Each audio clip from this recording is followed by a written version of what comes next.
How might your perspective on life change with one word from the Bible? Hey friends, it's Pastor Mike from Fellowship Church. Hope you're having a wonderful week. This is Thanksgiving week, so I hope that when the Thanksgiving holiday comes around, you have time to spend with some people who love you and you love them right back, and hope you have a wonderful Thanksgiving holiday. That thought for you again though, how might your perspective on life change with one word from the Bible? Yes, the Bible is that powerful, friends. I wonder if some of you have ever read the book Habakkuk from the Bible.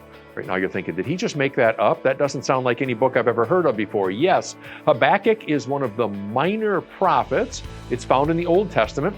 The Old Testament of the Bible has a number of people who are labeled as minor prophets. Now, they're minor prophets not because they didn't have something important to say, but they're known as minor prophets because the books are small. Major prophets would be prophets like Isaiah and Jeremiah and Ezekiel.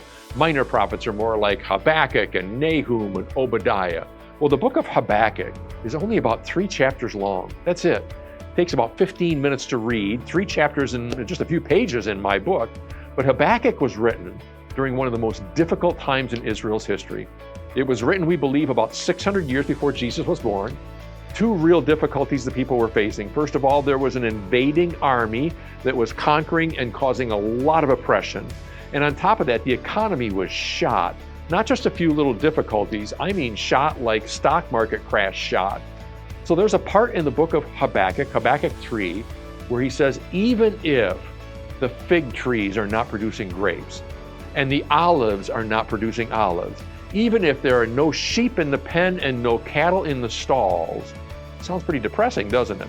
What he's saying is we literally don't have the means to sustain ourselves and provide for ourselves. Habakkuk says, even if all those things are true, and then he gives us one word, yet. It's a great word. The whole story kind of changes on the word yet. And he says, even if all these awful things are happening, yet I will still be joyful in the Lord.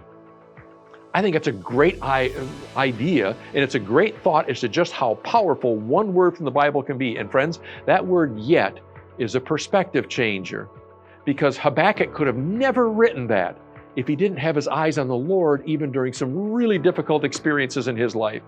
So he wasn't missing all of the pain. He was fully aware of all the pain. He's looking at everything that's wrong in his world.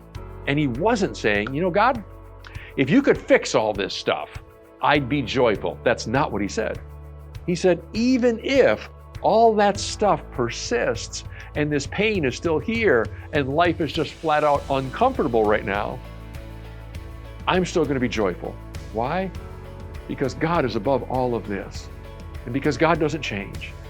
And because my perspective on life is still the same, whether life is all, peaches and roses or whether life is in a really difficult scene, I still know who God is. And I know that God is above all of this. And I know He cares for me. And therefore, I will be joyful even in the midst of the pain. Friends, that word yet can change your life. Because you will have, if you haven't had them already, you will have times in this life when you take inventory of life as a whole and say, wow, this is bad. There are a lot of painful things in my life right now. To be able to look at those painful things and say, yet I will still be joyful. I will still rejoice in God, my Savior. Friends, that's a very different perspective on life, and it says that you have faith in the God who's above all the things of this world. So when you look at the pain in this world these days, may you have the word yet in your vocabulary, and may your God be constant through all of the seasons in life. He certainly desires to be that for you, friends. Friends, we hope you have a wonderful week again. Hope you have a wonderful Thanksgiving holiday. May the Lord bless you and keep that word yet in your vocabulary. Take care. God bless. Bye-bye.